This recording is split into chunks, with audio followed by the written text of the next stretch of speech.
Assalamualaikum warahmatullahi wabarakatuh.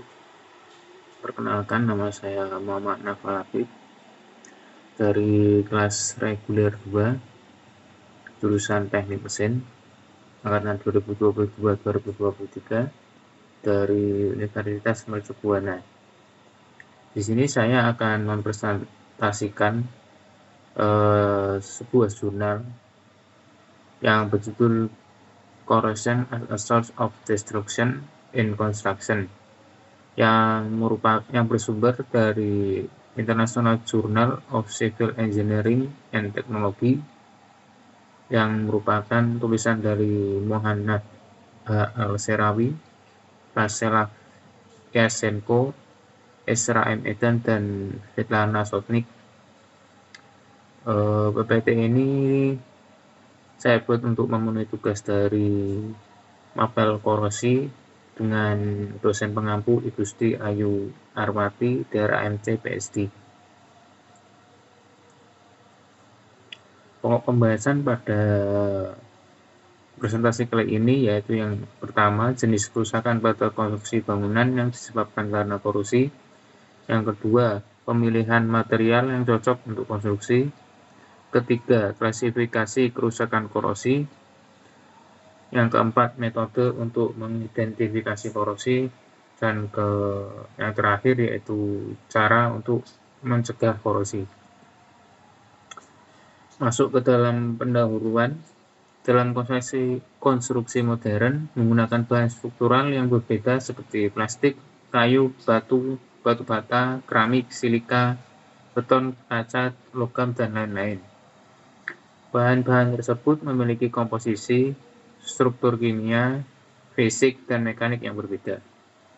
Pada masa kini, bahan yang paling sering dipakai untuk bahan konstruksi yaitu logam, karena sifatnya yang kuat dan kokoh. Salah satu sifat utama yang menentukan kualitas dan keawetan struktur bangunan, khususnya yang terbuat dari logam, antara lain ketahanan terhadap korosi dan ketahanan terhadap cuaca. Pada saat yang sama, korosi menyebabkan kerusakan khusus yang dapat mempengaruhi struktur dari bahan konstruksi lain. Jadi apabila ada besi yang terkorosi, itu bisa merambat ke struktur-struktur yang lainnya. Yang kedua yaitu sifat-sifat pada bahan konstruksi. Sifat pada bahan konstruksi terdapat 7 sifat, yaitu yang pertama kekuatan atau strength, yang kedua elastisitas atau elasticity, yang ketiga brittleness atau kerapuan, yang keempat kekerasan atau hardness, yang kelima ketangguhan atau toughness, yang keenam yaitu keulutan atau ductility, yang terakhir yaitu plastisitas atau plasticity. Yang berikut adalah pengertian-pengertian dari sifat-sifat bahan bangunan. Yang pertama yaitu strength atau kekuatan, yang merupakan kemampuan suatu bahan untuk menerima tegangan tanpa menyebabkan bahan tersebut patah atau rusak. Strength ini biasanya dimiliki oleh bahan-bahan yang memiliki sifat keras, kaku, dan kuat. Yang kedua yaitu elastisitas, merupakan kemampuan suatu bahan atau material untuk kembali ke bentuk normalnya setelah diregangkan atau ditekan. Jadi bahan-bahan yang mempunyai sifat elastisitas itu ketika diberikan suatu tekanan atau suatu gaya itu dapat kembali ke bentuk asalnya, seperti contohnya karet dan pegas. Yang ketiga yaitu brittleness atau kerapuhan,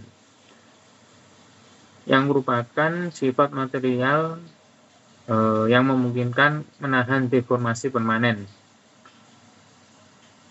Umumnya bahan yang rapuh memiliki kuat tekan yang tinggi namun kuat tariknya yang rendah. Contoh bahan dalam konstruksi yang memiliki sifat kerapuhan yaitu kaca. Yang keempat yaitu hardness atau kekerasan, Kekerasan merupakan ketahanan suatu bahan atau material dari penetrasi. Kekerasan bahan terlihat pada kemampuan bahan tersebut menahan goresan, abrasi, atau pemotongan.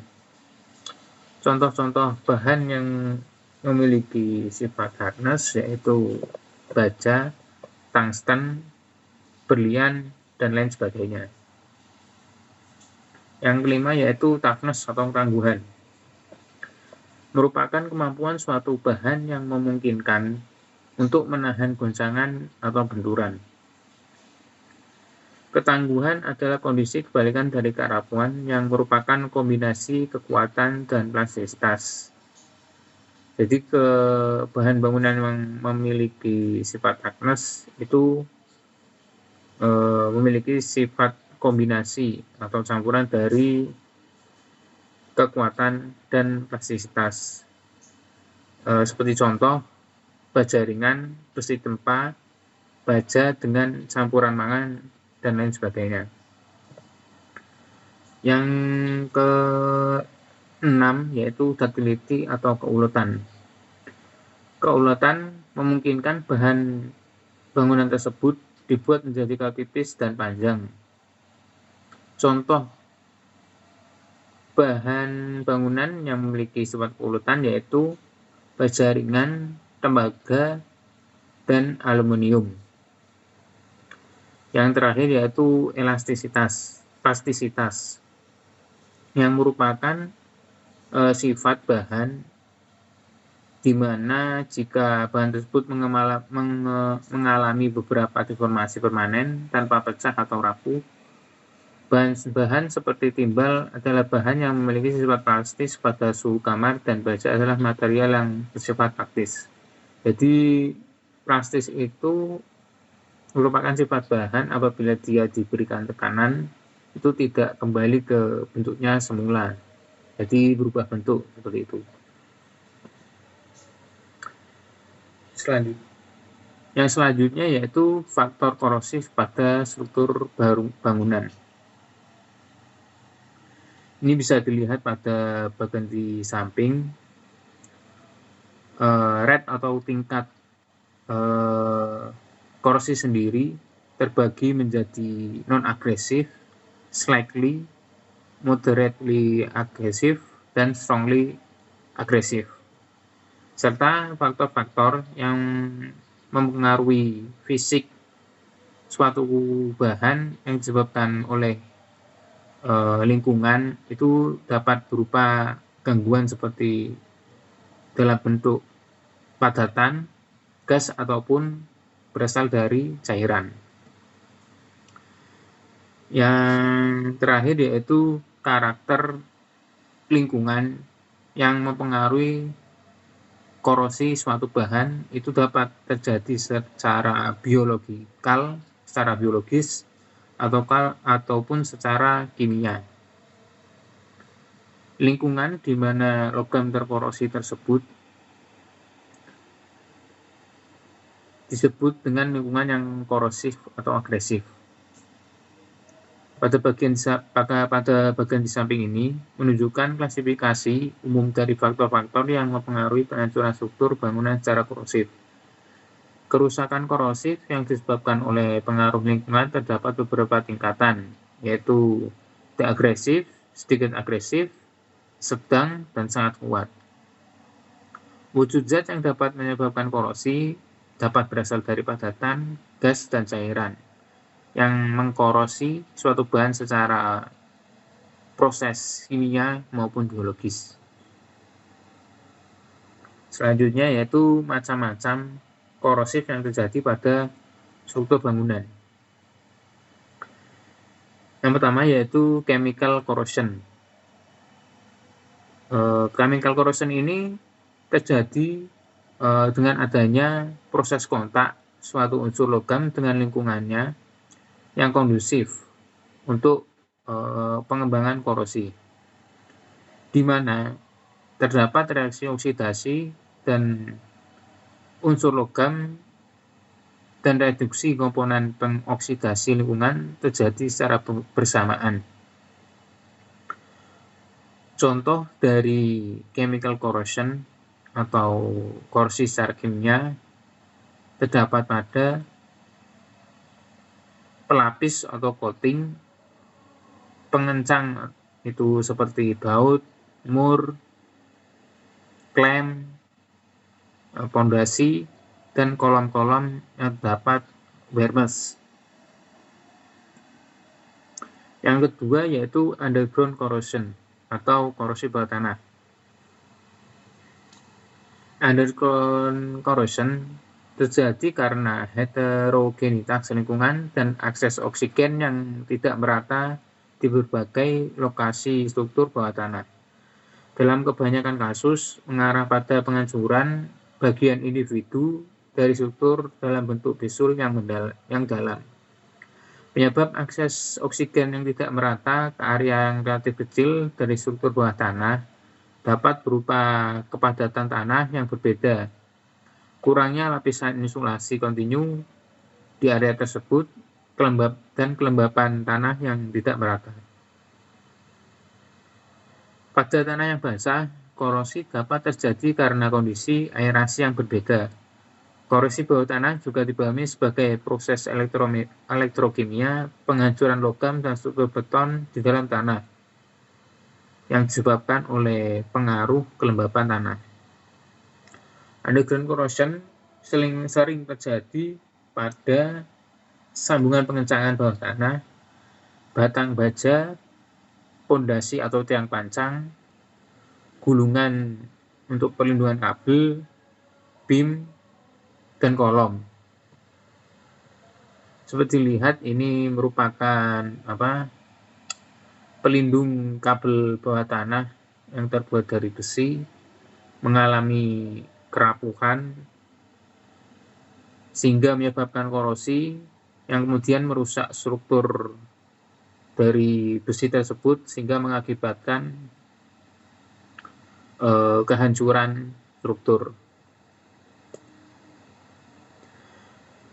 Yang ketiga yaitu corrosion caused by stray current atau korosi yang disebabkan oleh arus listrik. Jenis korosi ini disebabkan oleh arus liar atau kebocoran arus. Kebocoran arus terjadi dari konduktor jika ada area di sirkuit listrik dengan resistor listrik yang jauh lebih tinggi daripada resistansi arus di tanah. Korosi ini paling umumnya terjadi pada batang baja, tiang pancang, dan kolom. Yang selanjutnya yaitu atmospheric corrosion atau korosi atmosfer. Jenis korosi ini disebabkan oleh kondensasi uap air dari udara dan presipitasi atmosfer. Hilangnya kondensat pada permukaan suatu bahan terutama disebabkan oleh fluktuasi. Bahan-bahan pada bangunan yang sering terpapar oleh atmosfer korosi yaitu pada beam, rangka, lengkungan atau elbow, kolom, dan pengencangan seperti mur baut, engsel, dan lain-lain. Kandungan uap air di udara ketika suhu diturunkan mencapai saturasi penuh yang sesuai dengan titik embun. Dengan sedikit pendinginan udara di bawah titik ini, uap mulai mengembun di permukaan struktur. Jadi atmospheric corrosion ini disebabkan oleh udara yang terjebak pada suatu lingkungan atau suatu konstruksi sehingga udara yang terjebak tersebut menyebabkan embun yang akan merubah kondisi di sekitar struktur tersebut menjadi lembab dan lama-kelamaan akan menyebabkan korosi. Yang selanjutnya yaitu faktor-faktor yang menjadi pertimbangan dalam mengurangi tingkat pengaruh agresif lingkungan pada struktur bangunan. Itu diperlukan beberapa pertimbangan antara lain pengembangan rencana umum perusahaan, perencanaan volume dan desain, pertimbangan mengenai angin naik dan arah aliran air tanah, pasokan dan ventilasi pembuangan, penyerapan uap gas dan debu yang maksimal. 3 tahap dalam pengurangan korosif pada struktur bangunan dapat dilakukan dengan cara yang satu, yaitu pendekatan lingkungan korosif atau bahan bangunan terhadap permukaan struktur. Yang kedua, interaksi lingkungan terhadap struktur. Yang ketiga, penghapusan permukaan yang korosif secara penuh atau sebagian. Berikut contoh tindakan untuk pencegahan ataupun pengurangan korosi pada suatu struktur di lingkungan. Itu dapat dilakukan dengan cara pengecatan ataupun menghilangkan permukaan yang sudah terkena korosi, kemudian di brushing dan dilanjutkan dengan pelapisan atau coating. Yang selanjutnya yaitu spesifitas korosi struktur bangunan. Spesifitas korosi struktur bangunan tergantung pada bahan yang beragam dalam komposisi, struktur, kimia, sifat fisik, dan mekanik serta kegunaannya. Pertama-tama, struktur dan produk bangunan besi dan baja, struktur dan produk beton batu tulang, logam dan paduan non-besi, baja struktural, paduan, dan lain-lain.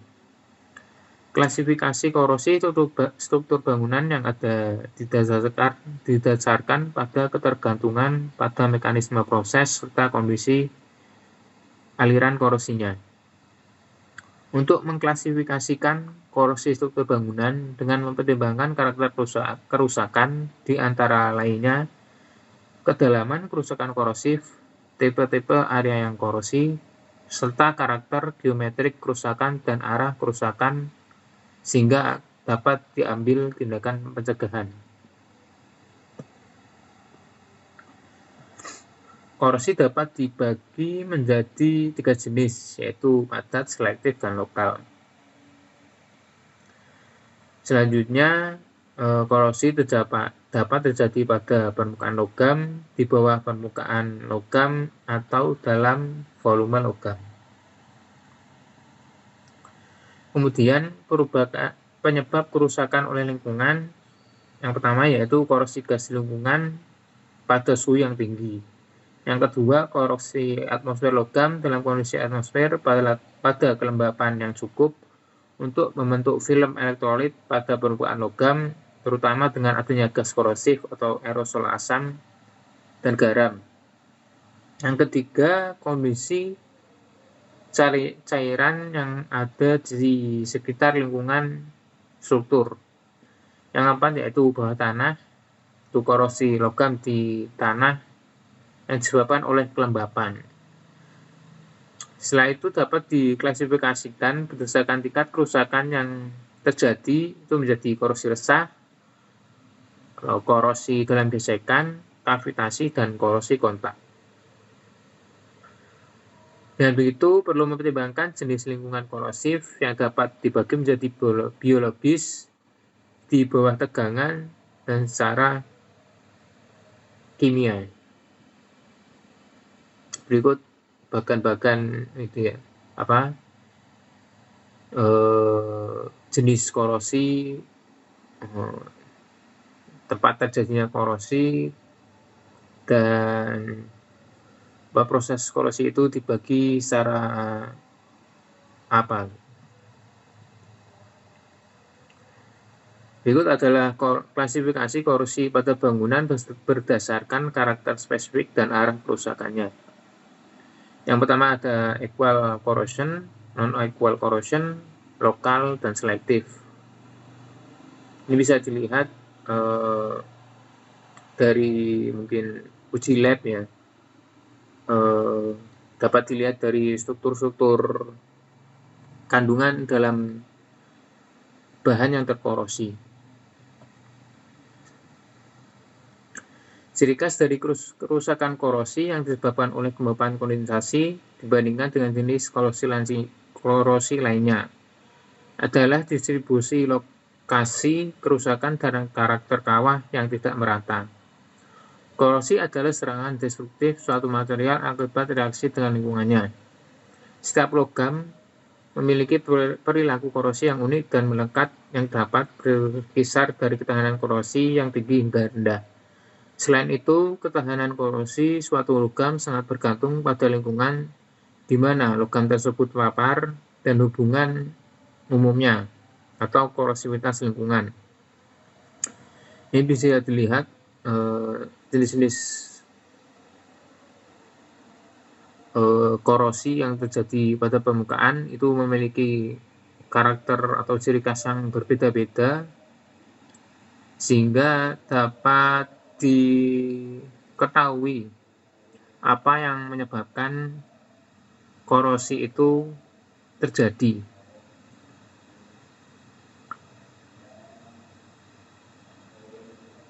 Yang selanjutnya yaitu faktor utama laju korosi. Faktor utama yang ditunjukkan pada tabel 2 tadi dan faktor utama yang diuraikan pada gambar 2 sebelumnya. Yang pertama yaitu tekanan sangat mempercepat korosi elektrokimia logam karena peningkatan kelarutan depolarisasi proses korosif yang seperti oksigen, hidrogen sulfida, dan lain-lain. Yang kedua yaitu laju korosi tergantung pada pH lingkungan, meningkatkan ketika lingkungan diasamkan jika tidak terjadi pasivasi logam. Di lingkungan netral, laju korosi besi sedikit bergantung pada perubahan pH. Dengan meningkatnya pH, laju korosi besi dan baja menurun. Yang ketiga, kehadiran mikroorganisme dan produk aktivitas vitalnya di lingkungan berpengaruh signifikan terhadap sifat kerusakan korosi logam. Dengan korosi mikrobiologis, kerusakan korosi bersifat lokal, laju korosi mencapai nilai yang signifikan.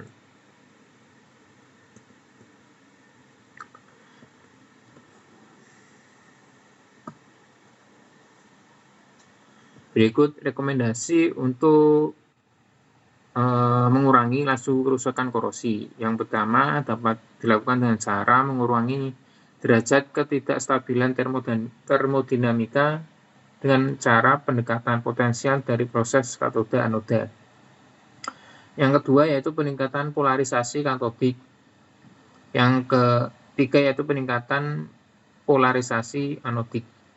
Yang keempat yaitu meningkatkan resistansi ohmik. Dan berikut adalah cara-cara untuk mengurangi kedalaman kerusakan korosi. Yang pertama yaitu optimasi suhu tekanan lingkungan. Kedua, optimasi aktivitas kimia suatu zat penyebab korosi. Yang ketiga yaitu optimalisasi konsentrasi zat penyebab korosi. Keempat yaitu mengoptimalkan jumlah kelembapan lingkungan. Dari PPT yang saya jelaskan dapat tarik kesimpulan yaitu dari hasil peninjauan ditentukan bahwa karena sebagian besar konstruksi bangunan yang terdiri dari pondasi, dinding, partisi, pelat, pengencang, batang baja, balok, rangka, kolom, dan lain-lain terbuat dari logam. Korosi merupakan salah satu sumber utama penghancur suatu struktur bangunan. Klasifikasi kerusakan korosi pada struktur dapat ditentukan dengan karakter kerusakan yang meliputi kedalaman kerusakan korosi, jenis area terjadinya korosi, serta karakter geometrik kerusakan dan arah korosi. Sekian presentasi dari saya. Apabila ada salah kata dan perkataan, saya mohon maaf. Terima kasih. Wassalamualaikum warahmatullahi wabarakatuh.